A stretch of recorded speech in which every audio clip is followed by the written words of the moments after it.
Hey guys, how's it going? Kevin Cleary here with a discussion video for you. Today I want to talk primarily about overseas knives, but I thought to get things going, I'd just throw in a cross section of knives made in various places and just point out that, these are all knives that I think are pretty cool, that I enjoy, and that I obviously have bought and own.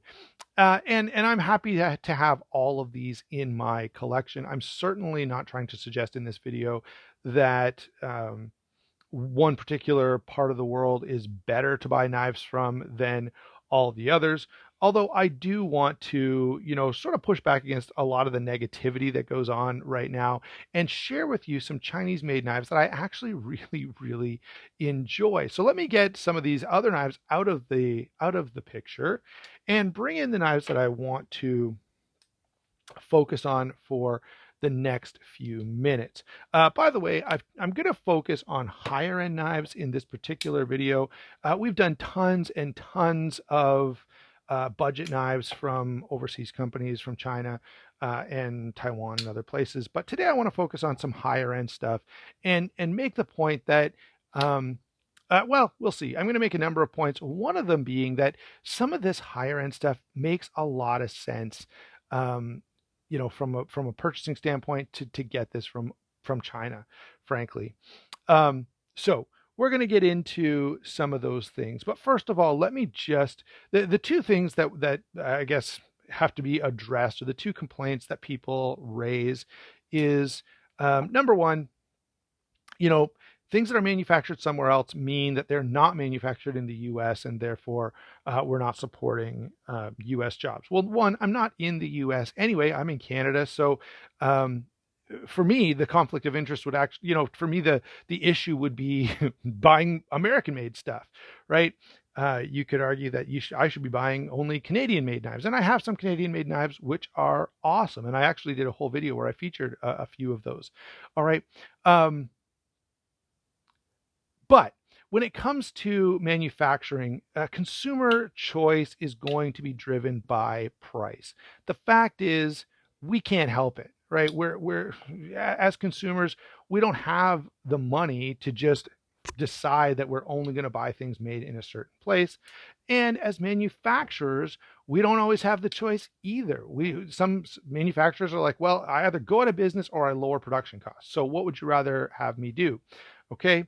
And that's the reality of running a business and trying to provide something that you can, sell for a better price, for a higher price than you make it at. That's a necessity of business. All right. So all of those things come into play when we talk about where something is made, and the fact is, these days, North America in general, that's Canada and the US, our wages are fairly high.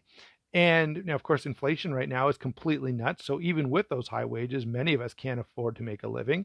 Nonetheless, because of those high wages, manufacturers are going to go elsewhere. And let me give you just one quick story to illustrate this. I know someone who had a manufacturing facility that for hardwood flooring, and they looked into moving production overseas, moving production to China. And at the time, which is probably 10 years ago, or maybe a little bit more, they could move, a $1 million labor budget. They could move to China, and that $1 million would become $100,000, so 1/10. Now, it's probably not quite, I don't know, it may be the same disparity these days. We have this massive inflation where wages have shot up, and that's caused, all kinds of problems. Anyway, that just gives you an idea. So imagine if you're the one making something and you're told, look, you could make this for 1/10 of the price, right? What would you do? And especially, what would you do if it was a matter of keeping your business above, keeping your business afloat, keeping your family fed? I dare say many people are going to take the cheaper option, even if they don't love it. All right. So I wanted to throw that out there right away from the start. The other thing that I wanted to throw out there is the other two things, I guess, that we want to bring in are, number one, conditions in China, and number two, supporting the Communist Party. So one, conditions in China are not great. Okay. However, let me say that I've known and interacted with Chinese laborers. All right, I did the ESL thing for a while, and one of the things that we had to do was 1 or 2 nights a week. For a while, it was one night a week, and then for a couple months, it was 2 nights a week. Anyway, what happened is these laborers who were working in the Dongfeng Truck Company, they would come to a classroom that was sort of upstairs in the factory, and we would do an English class. All right, so I've met these people, I've interacted with them. And are they wealthy? Are they living high off the hog? No. All right, but is it purely slave labor the way we sometimes hear it described? That's not true either. All right, these were good people. They were hardworking, trying to make a living, and they were having some, you know, what would you say? They were surviving. All right. Would I advocate for better conditions for them? Absolutely. However, do I also know that, hey, in the US, some of the things that go on in the labor market are absolutely ridiculous, and some of the standards that exist make it so that labor here is impractical. Okay, so there are a number of factors here that would need to be considered. I'm not interested in getting into all of those, other than to say, look, we need to understand that the price of manufacturing makes a difference, and it's really difficult to blame companies for going overseas, because the fact is that they're in a very difficult situation to try and not do that. All right.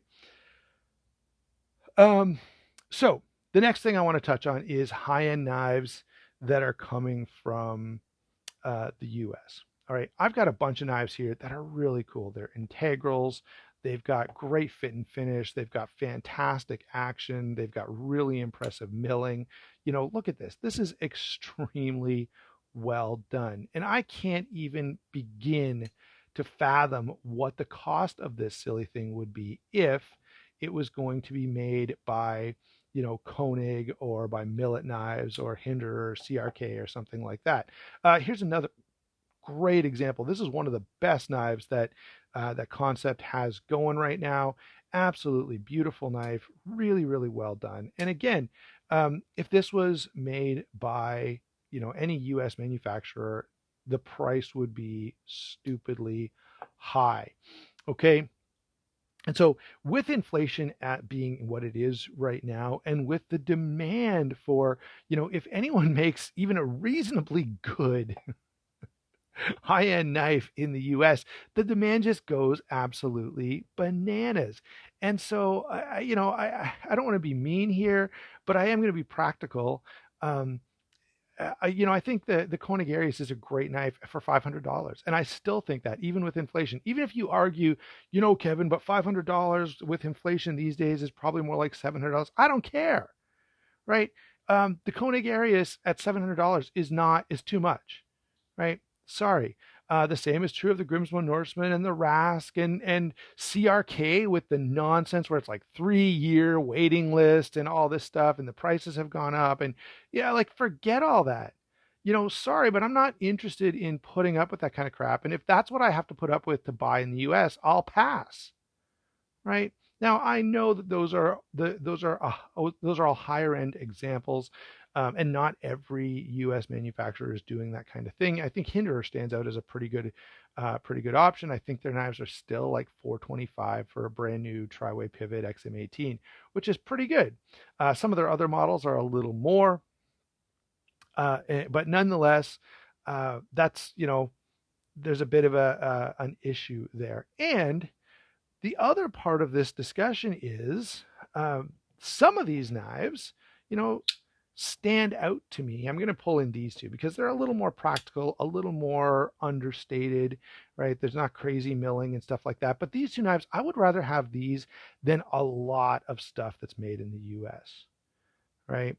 And I can have a better quality product for quite a bit less.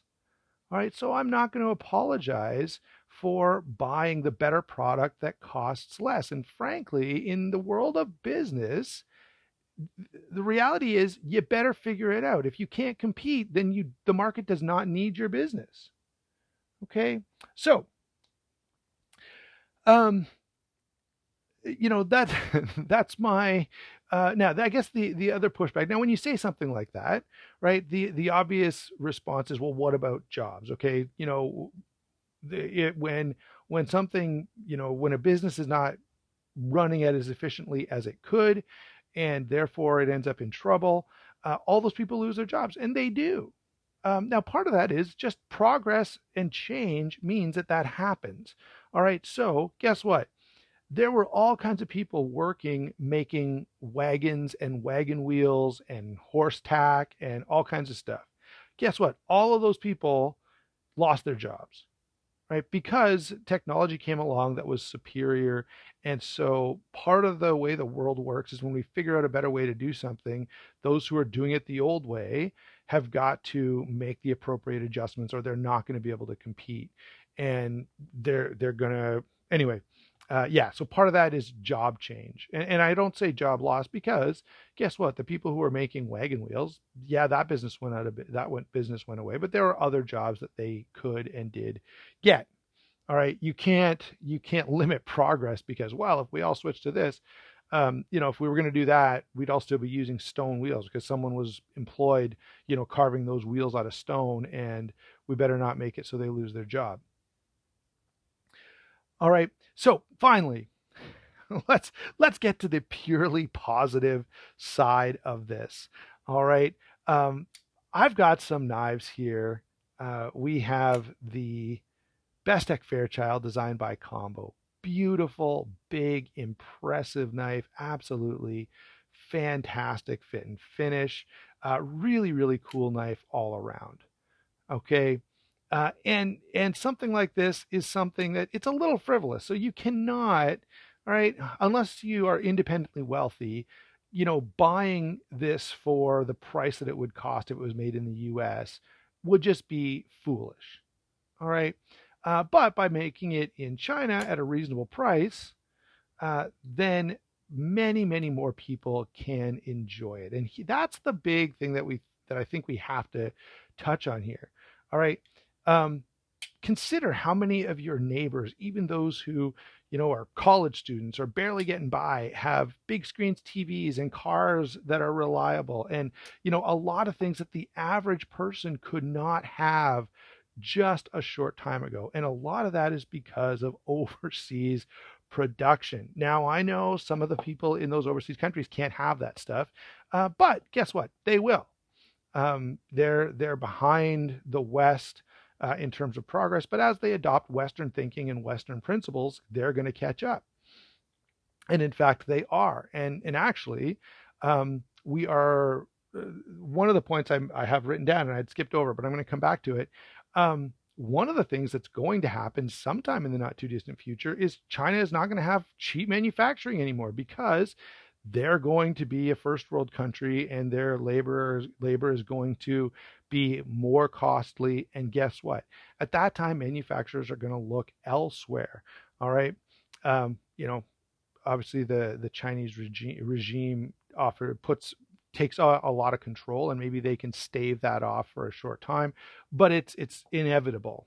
Okay, that um, as principles about human rights, as principles of just technology and innovation kind of take hold in China, guess what? The labor is going to become more expensive, and they're going to experience a similar thing um, to what North America and really the West in general has experienced.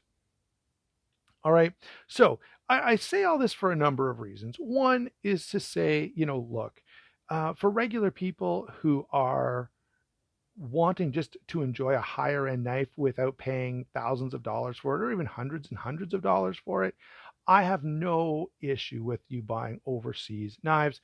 Some of the better examples that I know of, Riot is amazing. Their stuff is so good. Um, and this is I would say that at this point, Riot is pretty well the pinnacle of modern day manufacturing. Skiff bearings, okay, whatever. We Knives is very, very close.